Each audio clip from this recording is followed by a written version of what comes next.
Hello viewers, plus 2 max hotel exam கான important 3 mark question வந்து chapter wise கொடுத்திருக்கேன். First chapter 6 exercise 6.1ல 11th sum, 12th sum, 13th sum, 14th sum and example 6.11. Exercise 6.2ல first sum, second, third, 6th, 8th, 9th and 10th sum. Example 6.15, 6.18. Exercise 6.3ல first sum, second sum, third sum, fifth sum and eighth sum. Example 6.19, 6.20. Exercise 6.4ல 1, 2, 3, 4, 5, 8 and 9. அதில் example வந்து பார்த்தீங்கன்னா 6.26, 6.27, 6.28, 6.29, 6.30, 6.32. Exercise 6.5ல 2 and 3. Example 6.33, 6.35. அப்புறம் example 6.9ல வந்து பார்த்தீங்கன்னா third சம்மு fourth some இருக்குது. எக்ஸாம்பிளில் வந்து பார்த்தீங்கன்னா 6.47, 6.48, 6.50, 6.51, 6.52. இதோட 6th சாப்டர் கம்ப்ளீட் ஆகுது. அடுத்து சாப்டர் 1. சாப்டர் 1ல் வந்து பார்த்தீங்கன்னா எக்ஸசைஸ் 1.1ல் 3, 4, 6, 7, 8, 9, 11. எக்ஸாம்பிள் 1.5, 1.6, 1.9, 1.10. எக்ஸசைஸ் 1.2ல் second sum, third sumல first subdivision. Example 1.13, example 1.14, example 1.20. Exercise 1.3ல first Roman letterல first sumல first subdivision, second subdivision. Example 1.12, exercise 1.4ல first sumல first subdivision, second subdivision. Next வந்து பார்த்தீங்கன்னா chapter 2. chapter 2ல exercise 2.2ல third sum. Example 2.2. Exercise 2.4ல fourth sum, sixth sum. Example 2.4, 2.5, 2.6 and 2.7. Exercise 2.5ல fourth sum, fifth sum, sixth sum and ninth sum. Example 2.12, 2.13, 2.14 and 2.16.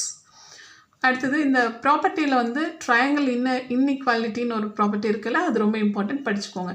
Exercise 2.6ல second sum, third சம்மில் third subdivision and fifth sum. Example 2.21. Exercise 2.7ல first சம்மில் fourth subdivision, second சம்மில் second subdivision. Example 2.26, 2.24. Exercise 2.8ல first sum, second sum, third sum, seventh sum and eighth sum. Example 2.28, 2.29, 2.30, 2.32, 2.33. அதுக்கடுத்து chapter 3. Chapter 3ல வந்து பார்த்தீங்கன்னா exercise 3.1ல 7, 8, 9.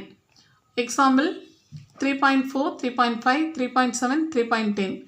எக்ஸசைஸ் 3.3ல 1, 6, 7. எக்ஸாம்பிள் 3.19, 3.20, 3.21. எக்ஸசைஸ் 3.5ல 6th, 4th sum. Exercise 3.6ல 3, 4, 5. Next chapter 4.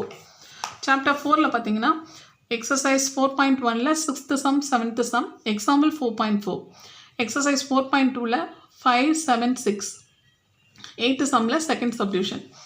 Exercise 4.3ல 4th Roman letter first subdivision. Exercise 4.11.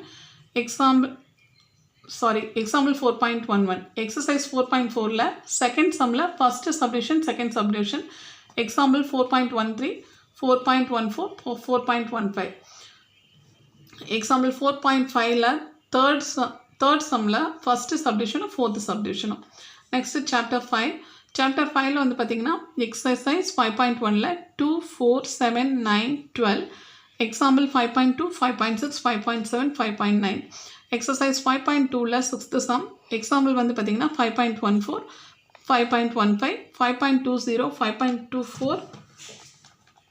Next 5.25. Exercise 5.4ல 5th sum, 8th sum. Exercise 5.5ல example 5.32, 5.33, 5.34, 5.36, 5.37. இந்த sums எல்லாம் வந்து 3 mark sums வந்துருக்கு. இதில் வந்து எல்லா சம்ஸையும் ஒர்க் அவுட் பண்ணி பாருங்கள். இதை மட்டும் நல்லா தரவாக பார்த்தீங்கனாலே உங்களால் வந்து சம்ஸ் அட்டென்ட் பண்ண முடியும். கொஞ்சம் வீக்காக இருக்கிறவங்க, ஸ்லோ லேர்னர்ஸ் எல்லாம் வந்து பார்த்திங்கன்னா ஃபஸ்ட்டு ஒரு 3 chapters மட்டுமா தரவு பண்ணுங்கள். உங்களால் வந்து அட்டென்ட் பண்ண முடியும். இப்போது பார்த்திங்கன்னா எனக்கு செப்டம்பர் 1 உடனே ஒரு 15 டேஸ் தான் இருக்குது. 15 டேஸ்க்குள்ளே நீங்கள் வந்து ஃபுல்லாக ஓரளவு கவர் பண்ணுங்கள். ஏன்னா ஹாஃப் இயர்லி எக்ஸாம் வந்து பார்த்திங்கன்னா உங்களுக்கு டிசம்பரில் வரும். அப்போ செப்டம்பர்லேருந்து டிசம்பர் வரைக்கும் வந்து பார்த்திங்கன்னா நியர்லி ஒரு 85 டேஸ் டு 90 டேஸ் தான் இருக்கும். அந்த 90 டேஸ்க்குள்ளே உங்களால் வந்து இப்போ ஹாஃப் போர்ஷன்ஸ் இருக்குது. டிசம்பரில் வந்து ஹாஃப் இயர்லிக்கு வந்து நம்மளுக்கு ஃபுல் போர்ஷன் இருக்கும். அப்போ வந்து கவர் பண்ண முடியாது. ஓரளவுக்கு இப்போவே வந்து ஓரளவுக்கு ஃபுல்லாக கவர் பண்ணி வச்சு ஹோட்டல் எக்ஸாம் போர்ஷனை கவர் பண்ணிங்கன்னா மட்டும்தான் உங்களால் ஹாஃப் இயர்லிக்கு ஃபுல் போர்ஷன்ஸை கவர் பண்ண முடியும். தேங்க்யூ.